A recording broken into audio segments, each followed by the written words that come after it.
From the New Arts and Media Studios in Milwaukee, I'm Charles Purcell. This is The Log, the Resistance Report. We're concentrating on the resistance here these days. There's not enough. Everybody's still working from the same old playbook, everybody in the media. Just jumping on the big story of the day, whatever it is, waving their arms around. And, we do a little bit of that too. But there's not nearly enough coverage of the resistance. And to be fair, maybe that's because there's not much resistance to cover. Well, we're trying to change that. And today we're going to talk about what you can do right now, starting today. And that is, you can start the strike. You can start the general strike, which is coming. You can start the boycott, which is coming. You can do them both on your own. You don't have to wait for the big day. You can start right now. So we'll talk about that. I want to start the program, as I always do, with some dates of events. Of course, February 28th, that's the first big date coming up, and that's our 24-hour economic blackout. So on that date, Friday, Feb 28th, from 12 a.m. and for the next 24 hours, we buy nothing. We're going to shut this thing down. The people who hold the power are the people who sell things. The people who hold the power need us to be always consuming. We're going to shut that down for a full 24 hours just to show them what we can do. So we're not going to make any purchases, nothing online, nothing in store, no Amazon, no Walmart, no Best Buy, no nothing, no fast food. You're going to keep every dime in your pocket on that day. I think it goes without saying, if you have some big emergency, some sort of life and death, of course. Goes without saying. Go ahead. But we're going to keep our cash, we're going to keep our credit cards, our debit cards in the wallet. Now, there are a lot of people who say, no, absolutely, you have to still support local mom and pops. I understand that sentiment, but you know what? They can go 24 hours without. Because that mom and pop is still selling corporate goods. Everything on the shelf is from one corporation or another. Snacks and candy bars and whatever. So I'll let you make your own decision on that. Well, of course, that goes without saying too. You make your own decisions about everything. I'm telling you what I'm doing, and I'm giving suggestions, and I hope you'll join. But no, I'll never be the guy who just tells you what to do. It's important that we spread the message, so talk about this. If you see a meme or a graphic online, share it on your platforms. Talk about it. I always say you got to do your activism loud and proud. People have to know. Document your actions for the day. Let people know what you're up to. And here's something else that the organizers aren't talking about, and I've just mainly been sort of thinking out loud about it. Every minute you spend on your phone just scrolling around, that benefits the power elite as well. It's tantamount to shopping because it's contributing to their cause. It's giving them your data. It's giving them numbers that they want.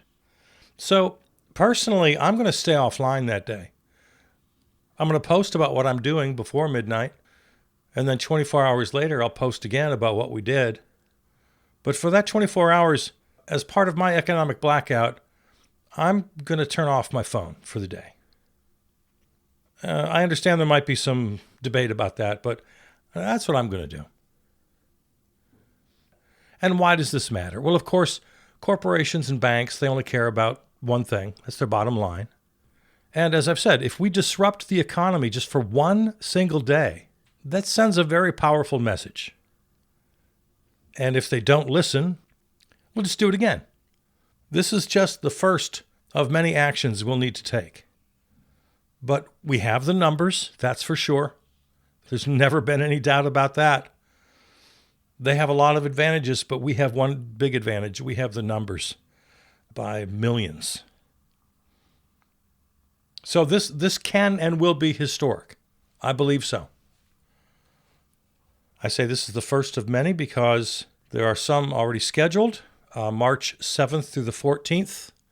For that full week, nothing from Amazon. Now, I don't buy from Amazon. I don't use Amazon.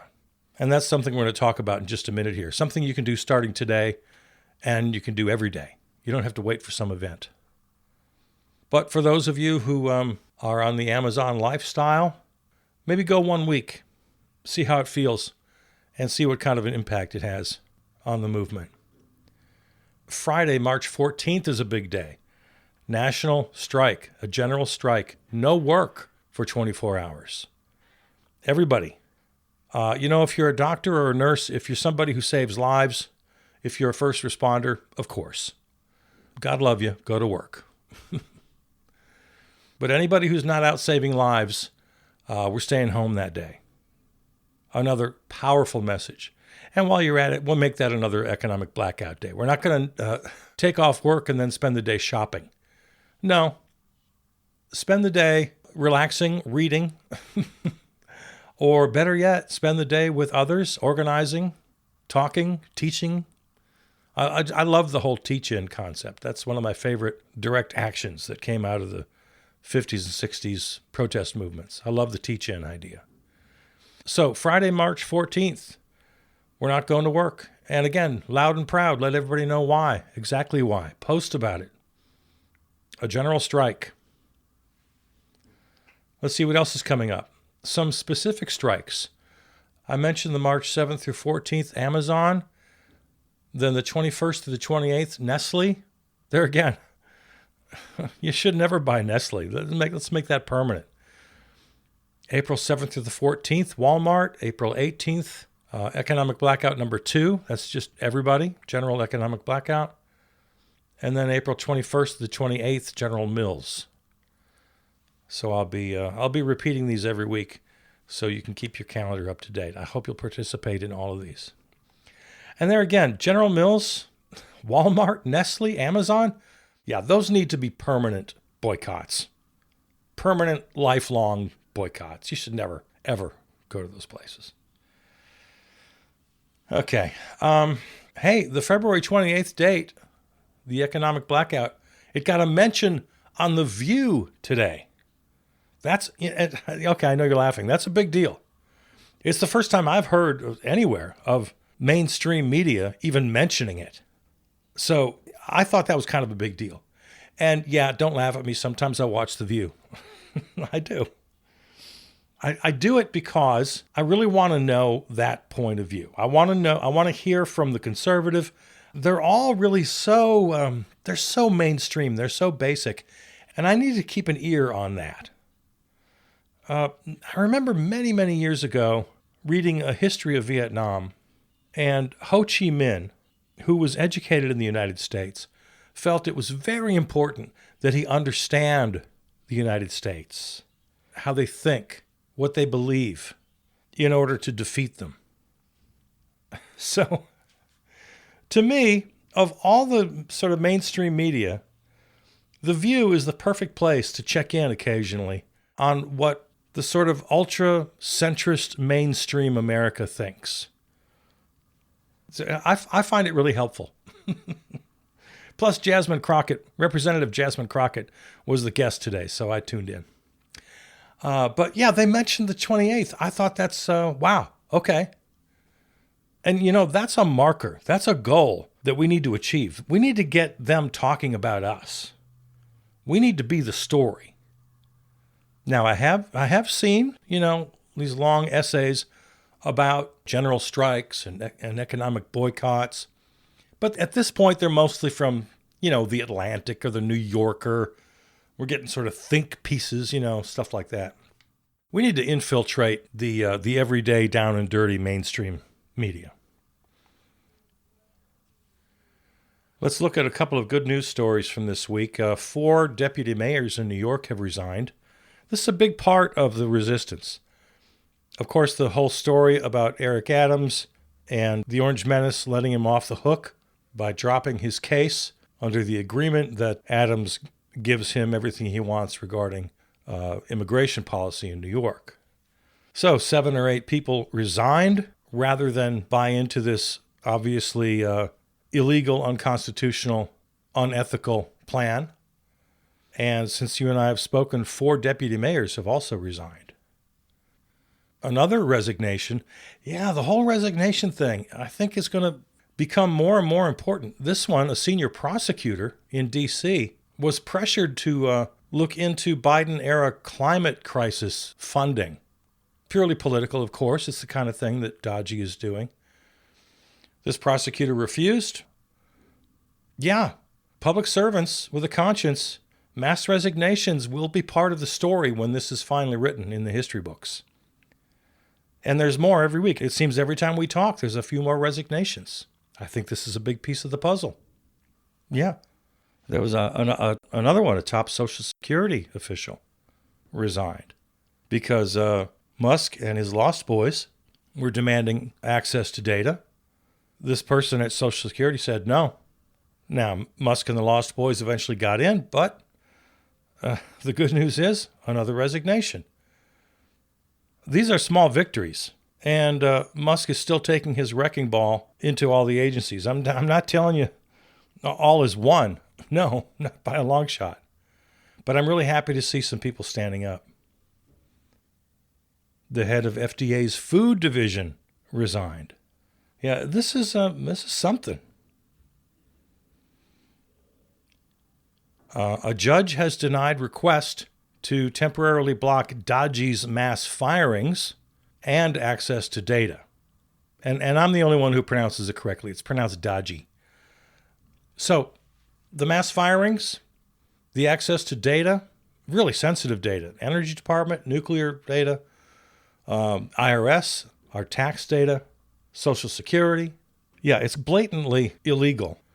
And so this sounds like bad news, that the judge is allowing, for the moment, Dodgy to do what it's been doing. But if you read the story, it's more good news than bad. Because, as the judge explained it, they only ruled that way because the people who brought the case, the attorneys general from several states, only really had news reports, only just news reporting to support their side of the story, to support their case. And the judge said, and I don't blame them, you got to have more than news reports. Please come back with some data, some evidence. And in other remarks, the judge seemed to, by and large, agree with the attorneys general that this shouldn't be happening, but they needed some more information in order to make a proper ruling. So the headlines have been misleading, if you heard that story. I don't think it's as bad as you think, and in fact, I think it sounds like pretty good news. So we'll watch that. International headlines getting a lot of news this week, especially Ukraine. United States now, we've been flirting with this for a long time, but now officially throwing Ukraine under the bus. The Orange Menace calling Zelensky a dictator, blaming him for the war when Russia invaded them. They haven't even started negotiations yet, which Ukraine has not been invited to. The Orange Menace and Putin have decided to get together themselves, and the Orange Menace has already given away the whole store. Well, Russia fought really hard. They fought very hard for that land, so they should keep it. I know, it sounds like a joke. It sounds like satire. He literally said that. Oh, they fought hard for it. So, yeah, keep the land that they invaded and stole. This is what he's going in with before negotiations even start. Yeah, keep the land you stole. NATO membership for Ukraine? No, promise that won't happen. U.S. boots on the ground? Nope, never. We promise. You can be free to invade again anytime you want. So, nothing we weren't warned about. Anybody with eyes and ears told us during the campaign this would happen. Just like they would throw the Palestinians under the bus. We were told. We all knew it. We have to talk for a minute about the media. I don't want to get too deeply into this because I could rant for hours about the media. But, I've seen it. PBS NewsHour is back to their old tricks of both sidism. Seems like every episode now, they got some MAGA voice. You can't both sides with MAGA. You just can't. I've said before, you got to cover MAGA like it's an impending disaster, like it's a big hurricane that's about to wipe us out and we have to do everything we can to stop it or protect ourselves from it. Well, they took part of my advice. They're covering MAGA and the whole administration like it's a storm, But all they have to say about it is, well, I guess we're all going to get wet. There's very little pushback. Oh, there's tough questions, very reasonably phrased, and never a follow-up, never. It's really shameful. A couple of weeks ago, Kristen Welker on Meet the Press was talking to a Democrat and said, are you willing to vote for a government shutdown? And I've heard this framing from several reporters and anchors. And this is going to be coming up here very soon. You're going to be hearing a lot about the shutdown. Don't believe people when they frame it like that. Democrats are not voting for a shutdown. They're simply refusing to vote for the Republicans' budget because the Republicans' budget is crazy. It's completely out of the norm. It's completely unacceptable. To allow the Republicans to pass their budget, especially in light of everything that's happening with Musk and Dodgy right now, is just way too much to ask. To ask Democrats to somehow compromise, to somehow work with them, is totally ridiculous from any objective standard. So don't let the media frame it that way for you.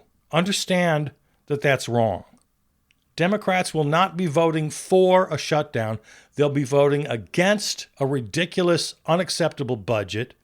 And if the government shuts down because the Republicans can't get together among themselves, well, that is entirely 100% on them. So whenever you hear that phrase, Democrats, are you going to vote for a shutdown? No, no, no. Holler at your TV screen. And speaking of the media, they're doing just a piss-poor job on covering this whole disaster. As I mentioned earlier, they're saying literally zero about any sort of fight back, about the resistance. And as I've said, I almost can't blame them because there is none. Certainly not coming from the Democrats. There's some, like Jasmine Crockett and a couple of others, making some pretty good noise, but it's not nearly enough. So my main message to you today is, if the media is not going to cover us and our resistance, well, we just have to make them. We have to give them something to cover. If the media is not going to be our ally, which plainly they're not, well then, at the very least, we have to make them report on us. We have to make our resistance so loud that they can't avoid it. We have to become the story. It's time to shut this nation down. I was really happy to see the head of the ACLU, Anthony Romero. That was his quote, basically. I don't have the quote in front of me, but something like, if the Orange Menace continues to defy the courts, we'll have no choice. We got to shut this nation down. With strikes, with boycotts, with demonstrations, other direct actions. I keep saying there's no limit to what we can do. You tell me, what kind of direct actions can we do? We got to be creative. But we have to be loud. We have to do it in huge numbers. We have to make it so the media cannot ignore us. It's virtually impossible for them to ignore us. We have to make them cover us. And in the world of social media. Now, if the world worked like it ought to, your TikTok feed would be filled with news about upcoming protests and demonstrations and the strikes and the boycotts that you and I are always talking about. But it's not. Your social media feed would be filled with 1,000 different and clever ideas for effective direct action. But it's not. We have to make that happen. All of your social media should be bursting with resistance content. And only we can make that happen. We can't ask for it. Now, of course, the oligarch owners will try to stop you, but we can fight that. I don't think they have the capacity to stop us. Even Twitter, they can tweak the algorithms all they want. We have the numbers. And if they manage to shut us up on one platform, we'll go to the next platform. Now, of course, media, whether it's traditional, legacy, social media, new media, whatever, that's just part of it. Our main weapon still, strikes, boycotts, demonstrations, lots of different direct actions. We have to be creative. I think I said a minute ago, I'm a big fan of the teach-in. I love that idea because there's a lot of important information out there that we have to share with each other. It's a great way to do it. You kill 2 or 3 or 4 birds with one stone. You demonstrate, you disrupt. Disruption, so important. So yeah, you can demonstrate, you can disrupt, you can at the same time share important information with each other. Now let's talk a little bit about what I mentioned at the top of the show. And that is that you don't have to wait for some event. You can start right now, this minute. We talked last week about doing what you do and doing what you can, right? The do what you do part is if you have a special affinity for something or an expertise in something or a talent or interest, if you have a particular lane that you like, we need everybody. Go in that lane. Gear your activism into what you do. The other side of that coin is you can expand your range. You can learn something new if you want. Great. Okay, so the other part then is do what you can. Everybody has different capacities, right? We talked about this last time. Nobody's going to judge you. Do what you can. But right now I want to talk about what every single person can do, and I believe should do. Doesn't take any training, doesn't take any organizing. It just takes doing. And that is the strike. You can do that right now today. You can stop selling them your labor at 10 cents on the dollar. Again, do what you can. That might be impossible, but it's something everybody should think about. If you're working in a job that doesn't really contribute to your well-being or the well-being of your neighbors or your country, if you're just sorting widgets for the owner oligarchs, get yourself the hell out of there. Do what you must to get out. There's the great Buddhist tradition of right livelihood, which I've tried to stick with my whole life. Haven't always succeeded, but for the most part, I never worked for a large corporation. I refused to do it. I decided as a young man I would only work in the public sector, school districts, public radio, nonprofits, or I'd work for myself. I'd be my own independent contractor. So you don't have to wait for a general strike. You can make striking a real, immediate, and permanent decision in your life. You can boycott. That's another decision every one of us can make. We know the evils of the Nestle Corporation, don't we? Google it. I'm sorry, look it up, because we should all boycott Google as well. I haven't done that yet. I haven't figured out my alternative paths, but that's on my to-do list to find alternatives to Google. But using Google as a generic verb, Google Nestle. You don't want to buy their products. I mentioned Amazon earlier. All the big chains. Target.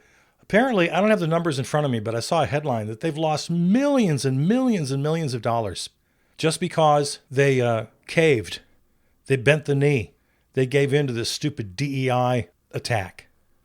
And without any organized boycott, just people being appalled and annoyed, they've lost millions. You don't have to wait. You can boycott today, right now. It really takes very little research. And you don't really have to. It can be just as simple as always buy as locally sourced as is humanly possible. Only buy from mom and pops and only buy locally sourced. And in the end, you buy as little as possible. That's the whole idea of a boycott, is to withhold your dollars from the people who eventually get them. And we know how dollars travel. They travel from your pocket up the ladder to the very richest 0.1%. We know which direction money travels. Every time you put that dollar down on the counter, you know where it's going. So you don't have to wait for an organized strike. You don't have to wait for an organized boycott.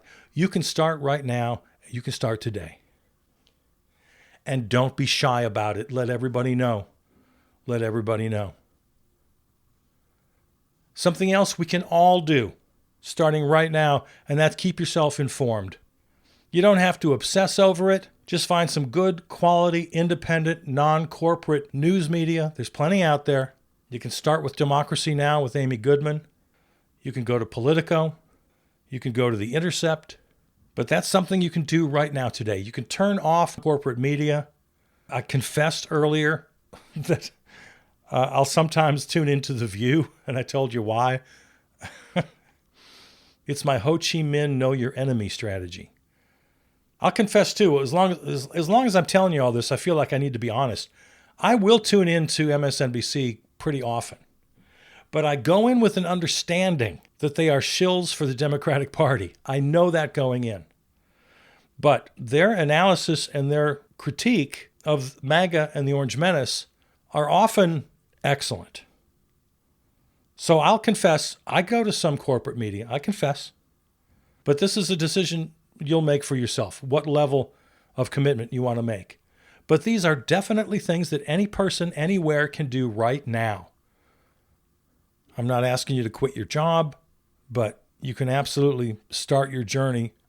If you have a job that doesn't serve you or the community, it only serves corporate interests, you don't have to quit today. I know you need your paycheck, but you can put your journey into motion. You can start looking for alternatives. Now, if you're in a job you love, if you're a doctor, if you're a nurse, if you're a teacher, if you're a firefighter, if you're someone who's really serving, if you're one of the many essential workers that we finally sort of discovered during COVID, good for you. Good for you. God bless you. But so many people are working just for the man, right? We know it. So you can strike. You can find your right livelihood. You can boycott. Everyday, permanent, lifestyle kind of boycott. The less we buy, the less they like it. You can stay informed, non-corporate media. So you can do all of this starting right now. You don't have to wait. And again, whatever you do it loud and proud. Let everybody know what you're doing. Encourage others to follow you. That's vital. All right, let's close as we always do, looking at our calendar, February 28th. Economic blackout, 24 hours. March 7th through the 14th, it's Amazon. The 21st to the 28th, Nestle. The 7th through the 14th, Walmart. On the 18th, our economic blackout number 2. And then the 21st to the 28th, the General Mills boycott. And our general strike, big one, Friday, March 14th. So all of this you can do on your own. For the Monday episode, we'll talk about organizing and promoting. And we do have a new Charles Purcell Presents coming up on the weekend here, dealing with some of these same issues, but with a very different format and style. We had a little fun with Charles Purcell Presents this week. Okay, there you go. Find this and every episode at the website, charlespurcell.com, on your favorite podcast platform. Thanks to River West Radio, our flagship terrestrial station, riverwestradio.com. Contact me, Charles Purcell at Gmail. Follow on Facebook.